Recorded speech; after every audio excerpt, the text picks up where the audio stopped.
എന്താടാ സലാം വെക്കടാ. പഴയ ഗംഗാധരനല്ല, ബന്ധുക്കാരനാ. സലാം സാബ്. മുതലാളി. മുതലാളി മുതലാളി മാറി നിൽക്കടാ, പൊതി തുടരുത്. മുതലാളി അകത്തേക്ക് കയറല്ലേ, പുറത്തേക്ക് വെക്കൂ. എടാ, അകത്തേക്ക് വെച്ച കാല് ഗംഗാധരൻ പുറത്തേക്ക് എടുക്കൂല. പിന്നെ പുറത്തേക്ക് വെക്കാൻ കാലുണ്ടാവില്ല. മാറി നിൽക്കടാ. ഞാൻ എന്റെ ബന്ധുക്കാരെയും മോനെയും കാണാൻ പോയി. മോനാ? തെറ്റിപ്പോയി. അനന്തരവൻ. അത് ഇന്നലെ വരെ. ഇന്ന് ഞാൻ അവനെ ദത്തെടുത്ത് സ്വന്തം മോനാക്കും. ആരും ഇന്ന് ദത്തെടുക്കും?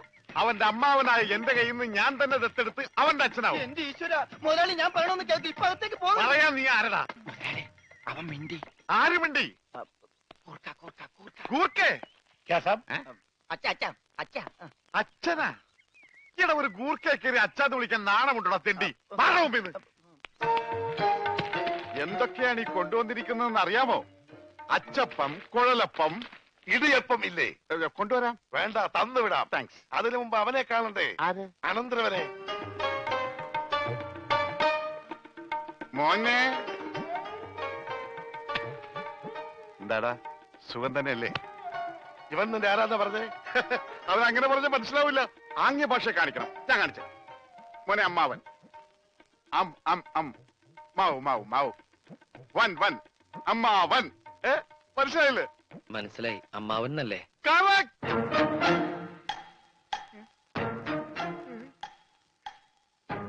അമ്മാവന് സുഖമാണോ?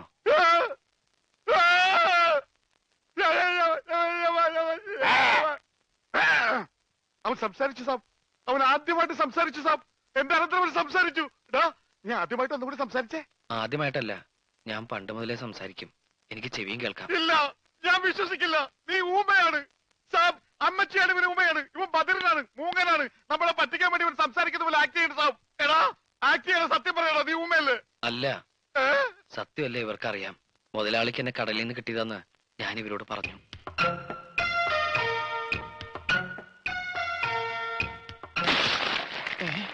എന്താ ഒരു എല്ലൊടിയാണ് ഒച്ച കേട്ടത്? എല്ലൊടിഞ്ഞിട്ടില്ലടാ, ഒടിയാൻ പോണേ ഉള്ളൂ.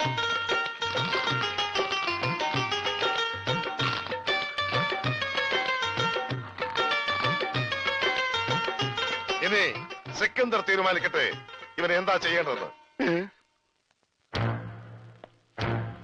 ദേവൻ, എന്നെ ഒന്നും ചെയ്യരുത്. ഇവൻ സംസാരിക്കാൻ കഴിയുന്ന ഊമയാണെന്ന് എനിക്ക് സത്യമായിട്ടും അറിയില്ലായിരുന്നു. ഇവൻ എങ്ങനാ തന്റെ അനന്തരവനായത്? അതിപ്പോ എല്ലാ ഇന്ത്യക്കാരും എന്റെ സഹോദരന്മാരാണല്ലോ.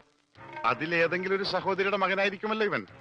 ആ വകയില് ഇവൻ എന്റെ അനന്തരവനാകൂലേ? ഇന്ത്യയിൽ എങ്ങനെയാണ്, പഞ്ചാബിൽ എങ്ങനെയാന്ന് എനിക്കറിയില്ല.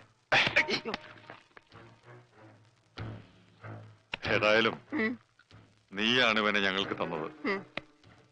അതുകൊണ്ട് നീ വാങ്ങിയ പണം ഇനി തിരിച്ചു തരണ്ട. അപ്പൊ പലിശ? അതും വേണ്ട.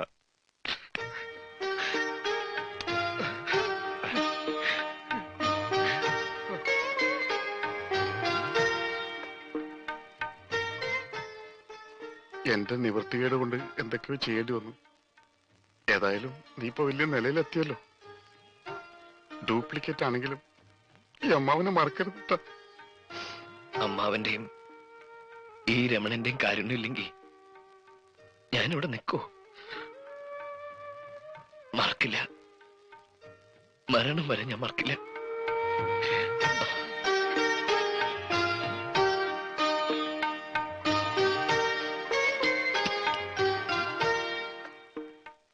ഉണ്ണിയുടെ വീട്ടിലുള്ളവർക്ക് ഒരായുഷ്കാലം മുഴുവൻ സുഖമായി ജീവിക്കാനുള്ള പണമുണ്ട് ഇതില്. ഇതവന്റെ വീട്ടിലെത്തിക്കണം. ശരി.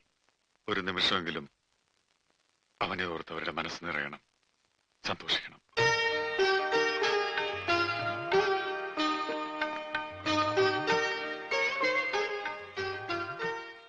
നിന്റെ വീട്ടിലെന്താ പറയേണ്ടത്? ഞാനിവിടെ ഉണ്ടെന്ന് ആരും അറിയണ്ട. അറിയാലോ, ഇനി എന്നെ തേടി അവകാശികൾ ആരും വന്നൂടാ.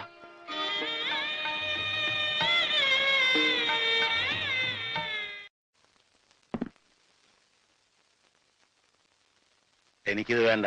ഉണ്ണി തന്നേച്ചാണെന്ന് കരുതിയാ മതി. അവന്റെ ബിസിനസ്സിൽ നിന്ന് കിട്ടിയ ആദായമാണല്ലോ.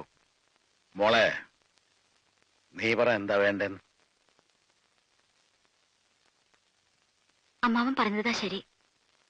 നമുക്കിത് വേണ്ട. ഇതൊക്കെ കിട്ടിയിട്ട് എന്തിനാ?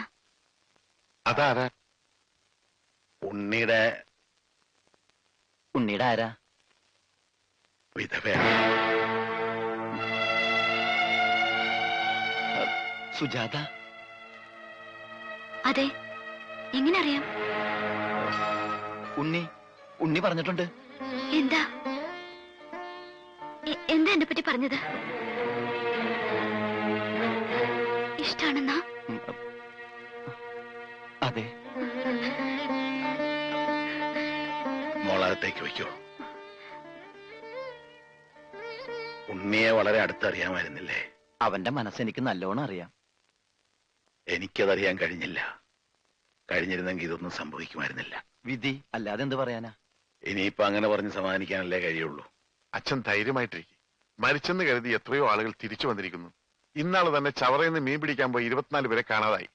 ഒരാഴ്ച കഴിഞ്ഞപ്പോ 23 പേരും വന്നു. ദാ ഈ പണം സ്വീകരിക്കണം. എത്രയും പെട്ടെന്ന് ആ പെങ്കൊച്ചിന്റെ കല്യാണം നടത്തണം. ഉണ്ണിയോട് അല്പമെങ്കിലും സ്നേഹമുണ്ടെങ്കിൽ ഇങ്ങനെ വിഷമിക്കാതെ സന്തോഷമായി ജീവിക്കും. അതെ, മരിച്ചു പോയെങ്കിലും അവനൊരു നല്ല നിലയിൽ എത്തിയില്ലേ? അതോർത്തെങ്കിലും സന്തോഷിച്ചു.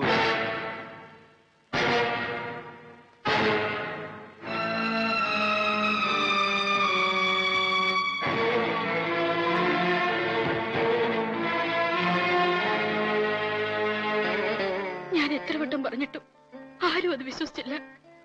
എന്റെ മോൻ എത്ര അകലെ പോയാലും അവൻ മനംനൊന്ത് വിളിച്ചാൽ ഞാനത് അറിയും. അവൻ പോയ പിന്നെ പലവട്ടം ഞാനത് അറിഞ്ഞിട്ടുണ്ട്. നമ്മുടെ ഉണ്ണി മരിച്ചിട്ടില്ല, അവൻ ജീവിച്ചിരിപ്പുണ്ട്.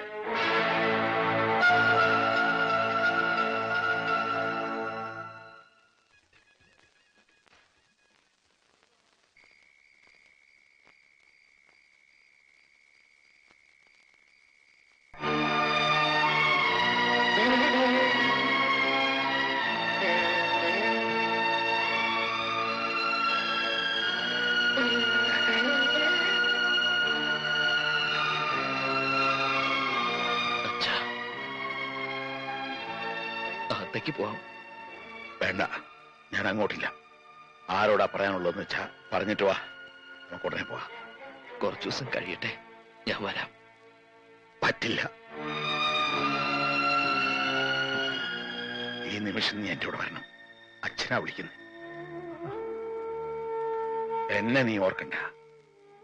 നിന്റെ അമ്മയുടെ കണ്ണീര് അതും നീ കാണണ്ട. പക്ഷെ നീ കടലിൽ ചാടിയ അന്ന് മുതല് നിന്റെ വിധവയായിട്ടൊരു പെൺകുട്ടി എന്റെ വീട്ടിലിരിപ്പുണ്ട്, സുജാത.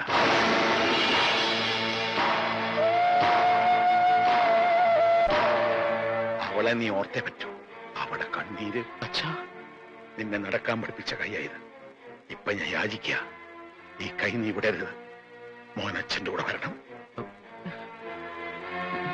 ഉണ്ണി, ഞാൻ പറഞ്ഞിട്ടില്ലേ നമ്മുടെ കൽക്കട്ടയിലെ സർവാജി. ഹലോ. ആ എന്താ ഇത്? ചടങ്ങുകളൊക്കെ തുടങ്ങാറായില്ലേ? വേഗം വാ.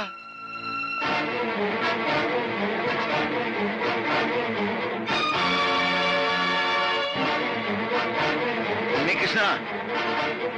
അവൻ ഇപ്പൊ ഈ കുടുംബത്തിലൊരു അംഗമാണ്. അച്ഛന്റെ ഉണ്ണികൃഷ്ണനല്ല. അതെങ്ങനെയാണോ അവൻ എന്റെ മോനല്ലാണ്ടാകണേ? എന്റെ ജോലിക്ക് എന്നേക്കാ വലിയ അവകാശികളുണ്ടെങ്കിലേ അതാരാണെന്ന് അറിഞ്ഞിട്ടേ ഉള്ളു കാര്യം. കയ്യെന്നുടാ. അച്ഛൻ പ്രശ്നം ഉണ്ടാക്കരുത്. കയ്യെന്നുടാ. പ്രശ്നം ഉണ്ടാക്കരുത്. ഞാൻ പ്രശ്നം ഉണ്ടാക്കും. ഞങ്ങൾ ഞാൻ ഇവിടുന്ന് എന്റെ മോനെ കൊണ്ടല്ല പോകുന്ന. എല്ലാം ഞാൻ പറഞ്ഞതല്ലേ? പ്രശ്നം ഉണ്ടാക്കരുത്. ഞാൻ ഇവിടുന്ന് എന്റെ മോനെ കൊണ്ട് പോകും. എന്നാ ചെല്ല്, ചെന്ന് ചോദിക്ക്. ഇപ്പൊ അവകാശം പറഞ്ഞ് ചെന്നാലുണ്ടല്ലോ, അവനെ കൊലക്ക് കൊടുത്ത് ഇറങ്ങി. ചെല്ല്, ചെന്ന് ചോദിക്ക്. നിങ്ങൾ എല്ലാവരും കൂടി അവനെ ഈ അവസ്ഥയിലാക്കിയത്. ഇനിയെങ്കിലും അവൻ സമാധാനമായിട്ടൊന്ന് ജീവിക്കട്ടെ. അച്ഛൻ പോ. അവൻ മരിച്ചെന്ന് കരുതിക്കോ.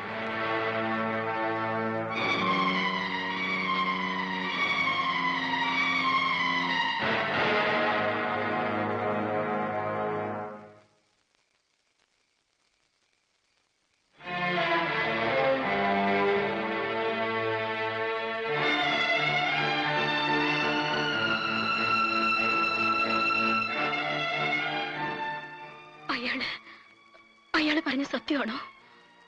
നമ്മൾ ഉണ്ണി മരിച്ചവര് തിരിച്ചു വരില്ല. വരുമെന്ന് കരുതി നമ്മളൊക്കെ വിഡ്ഢികളാ. അതിലേറ്റവും വലിയ വിഡ്ഢിയാരാന്നറിയോ? നീയാ. നീ അവൻ നിന്നെ കല്യാണം ഒന്നും കഴിച്ചിട്ടില്ലല്ലോ, പിന്നെ എങ്ങനെയാ നീ അവന്റെ വിധവയായത്? ഇറങ്ങണം, ഇപ്പൊ ഇറങ്ങണം എന്റെ വീട്ടിൽ. എന്തൊക്കെയാ പറയണത്?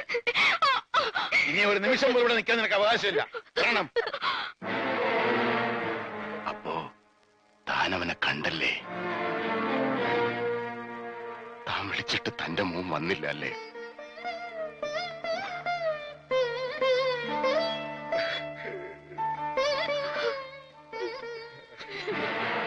ഇത് ഇവിടം കൊണ്ടൊന്നും തീരൂന്ന് കരുതണ്ട. ഇപ്പൊ മനസ്സിലായില്ലേടി നിന്റെ ഭർത്താവിന്റെ സ്നേഹം? അവന് വേണ്ടെങ്കിൽ പിന്നെ നീ എന്തിനാ ഇവിടെ നിൽക്കുന്നേ? ഇനി ഞാൻ പറയുന്നതിന്റെ മുമ്പിൽ കഴുത്ത് കാട്ടി കൊടുത്തോളും. അല്ലെങ്കിൽ തന്റെ മുമ്പിലിട്ട് മണ്ണെണ്ണ ഒഴിച്ച് കത്തിക്കും ഞാനിവിടെ. അതും താൻ കാണും.